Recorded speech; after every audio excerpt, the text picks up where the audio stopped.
tá? Primeiro é o seguinte, Brunet, quantas parábolas existem? Forte essa pergunta. E o que é uma parábola? Eu não Cara, sei que quantas difícil. parábolas existem, mas eu acho Sorte que dá pra editar, hein, Brunet? Não vou fazer você passar por essa não, cara. Pô, mas como é que o cara É que são pergunta 40, quantas eu acho. parábolas existem? Pô, cara. É forte. Não é quase. Eu tinha visto 40. Já que... Ô, John... Por que você não combina Tira essas garrafas daqui. Aqui, ó. lá? Pera aí, repetiu. Parece Só deixa uma só em cada, porque, meu, fica balançando Parece que essas tá tendo um águas, ó. terremoto. É. aqui. Ah, deixa aí, emocionante, cara. Pronto, tá bom, assim. Em torno de 60. Nos Nossa. livros bíblicos de Mateus, Marcos, Lucas e João, há 39 parábolas. Tá? Vou perguntar de novo, hein, Brunet? Brunet, quantas parábolas existem mais ou menos hoje? Olha, segundo informações, né?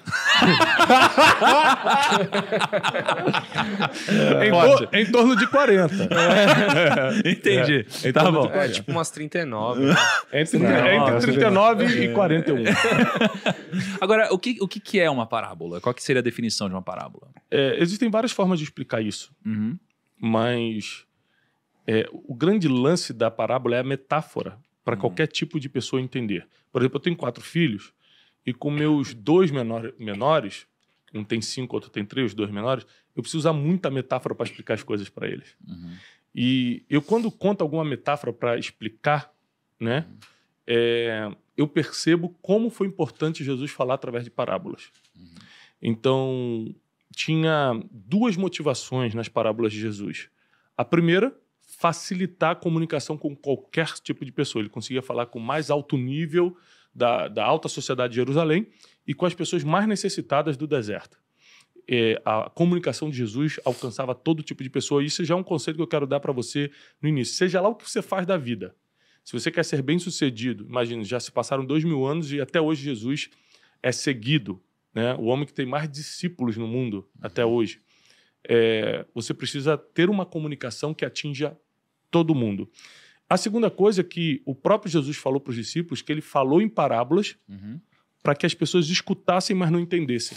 Porque só os discípulos, aos 12 que ele tinha, foi dado os mistérios do reino de Deus. Então, ao mesmo tempo que ele falava de uma forma para todo mundo entender, ele colocava segredos ali que ninguém entendia. Ele tinha que explicar depois para os discípulos.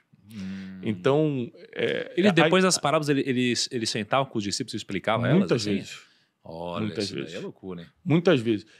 A gente pode conversar sobre vários assuntos aqui. Tá bom. Nesse episódio. Rapidinho, só pra eu tô numa linha de pensamento. É porque eu entendi. Cara, desculpa. Parou, porque eu te parou. conheço, não. O podcast é seu, você é o dono, você é o host, mas parou. A intimidade é um problema, cara. O tempo dele. É que eu conheço o Negro. Ele achou que eu tava finalizando e eu tô na linha de pensamento. Ele já quer passar pro próximo assunto. Peraí. Eu já até esqueci o que ia falar. Ai, Eu ia falar... eu até esqueci. Era importante. Tudo bem. Jesus fala, tem gente que não entende. Que era o segredo Pega- com os discípulos a gente dele. pode ficar horas falando aqui das parábolas. Quando terminar o episódio, Ah.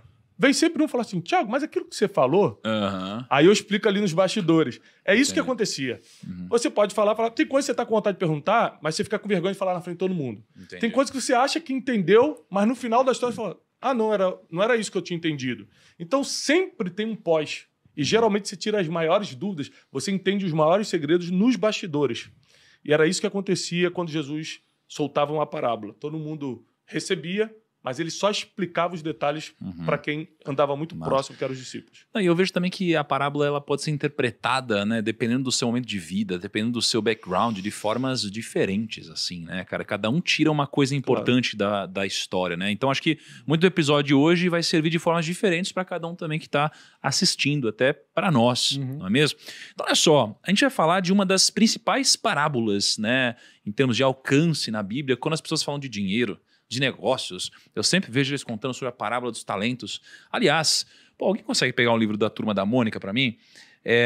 Olha só, a gente colocou um segredo no livro da Turma da Mônica.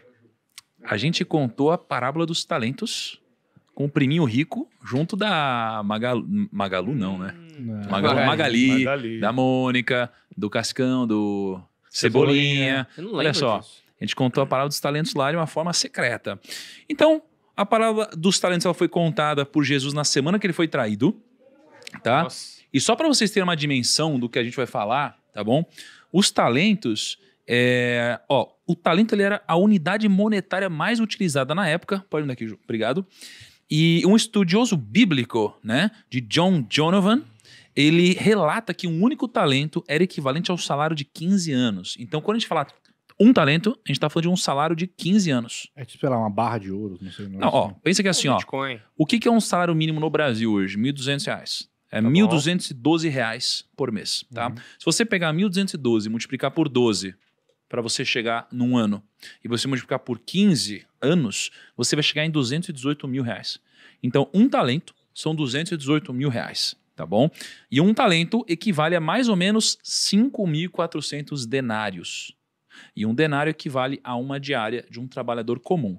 Então, tenham isso em mente. Quando a gente falar de um talento, estamos falando de 15 anos de trabalho duro. Boa. Tá bom? Eu vou ler a parábola, tá bom? Para vocês do jeito que está escrito aqui, né? Numa versão chamada NVI. E depois a gente vai começar a refletir em cima disso e a gente vai levar para a espiritualidade, para princípios, para negócios, para dinheiro, para finanças. Enfim, vamos ver aonde que a nossa conversa vai nos levar, tá bom? Então está escrito assim, ó. E também será como um homem que, ao sair de viagem, chamou seus servos e confiou-lhes os seus bens. A um deu 5 talentos, a outro 2 e a outro 1. A cada um de acordo com a sua capacidade. Em seguida, partiu de viagem. O que havia recebido 5 talentos saiu imediatamente, aplicou-os e ganhou mais 5. Também o que tinha 2 talentos ganhou mais 2. Mas o que tinha recebido 1 talento saiu, cavou um buraco no chão e escondeu o dinheiro do seu senhor. Depois de muito tempo, o senhor daqueles servos voltou e acertou conta com eles. O que tinha recebido 5 talentos trouxe os outros 5 e disse: O senhor me confiou 5 talentos. Veja, eu ganhei mais 5. O senhor respondeu: Muito bom, servo bom e fiel. Você foi fiel no pouco, eu o porei sobre o muito. Venha e participe da alegria do seu senhor. Veio também o que tinha recebido 2 talentos e disse: O senhor me confiou 2 talentos. Veja, eu ganhei mais 2. O senhor respondeu: Muito bem, servo bom e fiel. Você foi fiel no pouco, eu o porei sobre o muito. Venha e participe da alegria do seu senhor. Por fim, veio o que tinha recebido 1 talento e disse: Eu sabia que o senhor é um homem severo, que colhe onde não plantou e junta onde não semeou. Por isso, eu tive medo. Eu saí e escondi o seu talento no chão. Veja, aqui está o que lhe pertence. E o senhor respondeu: Servo mau e negligente, você sabia que eu colho onde não plantei e junto onde não semeei? Então você devia ter confiado meu dinheiro aos banqueiros, para que quando eu voltasse, o recebesse de volta com juros.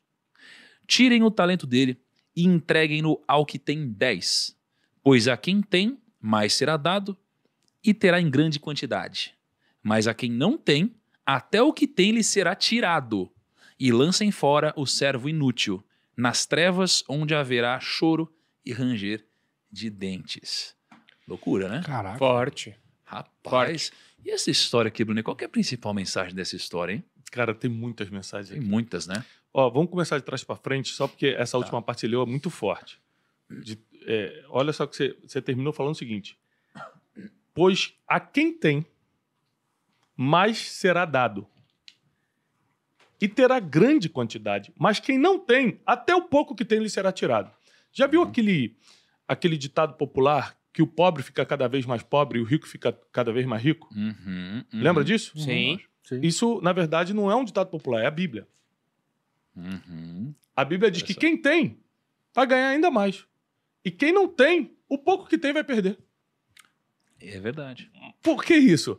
Porque essa parábola dos talentos é uma das poucas parábolas bíblicas que você pode levar para o lado espiritual e totalmente para o lado natural da coisa, como dinheiro e investimento.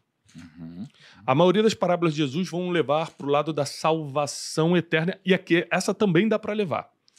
Mas é a primeira vez que ele bota como condicional algo muito natural, como, por exemplo, multiplicar os dons e talentos que ele te deu. O Lucão falou no início que talento aqui está falando de dinheiro, e é verdade. aqui a palavra talento está diretamente ligada a dinheiro. Mas a gente tem que lembrar que a Bíblia, como é interpretativa, a gente pode, por exemplo, quando a gente vai fazer uma exposição bíblica, que é o meu caso, eu faço várias exposições bíblicas no YouTube, você pode pegar essa palavra talento, apesar de eu saber que está falando de dinheiro, e usar como dom. Então, por exemplo, Deus te confiou um dom, e você, ao invés de guardar o teu dom por medo, porque ele fala assim, eu enterrei porque eu estava com medo. O medo é o efeito mais paralisante para o ser humano. Por causa do medo você deixa de investir, por causa do medo você deixa de casar, por causa do medo você não muda de país e muda de vida, por causa do medo você não larga um trabalho que você sabe que está te oprimindo e não começa o próprio negócio, você tem medo de começar. O medo paralisa muitas pessoas. E no caso desse cara aqui, o medo impediu que ele multiplicasse. Aí ele fala uma coisa extremamente baixa. Ele fala assim, toma aqui, ó, toma o que te pertence. Sabe o que ele está falando? Toma aqui, não te roubei nada. E aí o Senhor da Terra, que aqui biblicamente está representando Jesus, né? A parábola é sempre uma representação dessa volta de Jesus quando ele vai acertar as contas com a gente, fala assim, você é um servo mau e negligente. Porque se você sabia que eu sou um duro no cobrar, por que você não entregou o dinheiro aos banqueiros? Pelo menos eu colheria os juros agora. Ou seja, o cara não roubou o Senhor, ele devolveu exatamente a quantia que deixou e não foi suficiente. Foi chamado de servo inútil, negligente, foi lançado num lugar de trevas e onde há choro e ranger de dentes, simplesmente porque ele não multiplicou. O grande ensinamento da parábola dos talentos é, se Deus te deu, é para multiplicar.